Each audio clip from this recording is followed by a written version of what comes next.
শেখ আল্লাহ তাআলা বলেন ওয়ামা আনফাকতুম মিন শাইইন ফাহুয়া ইউখলিফু ওয়া হুয়া খায়রুর রাযিকিন। যে দান করে, দান করলে যে ঘাটতি হয় আল্লাহ তাআলা এই ঘাটতিটাকে রিপ্লেস করে দেয়, রিপ্লেস করে দেয়।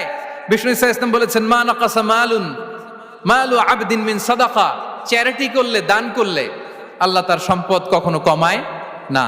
প্রতিদিন সকালবেলা দুজন ফেরেশতা নেমে বলতে থাকে আল্লাহুম্মা আ'তি মুনফিকান খালাফা, আল্লাহুম্মা আ'তি মুমসিকান চালাফা।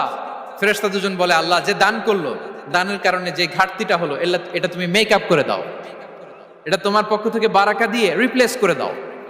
আর যে ধরে রাখলো, কৃপণতা করলো, ওর সম্পদকে আল্লাহ তুমি ধ্বংস করে দাও। ওয়াল ইয়াদু বিল্লাহ। আমরা যেন দান করি।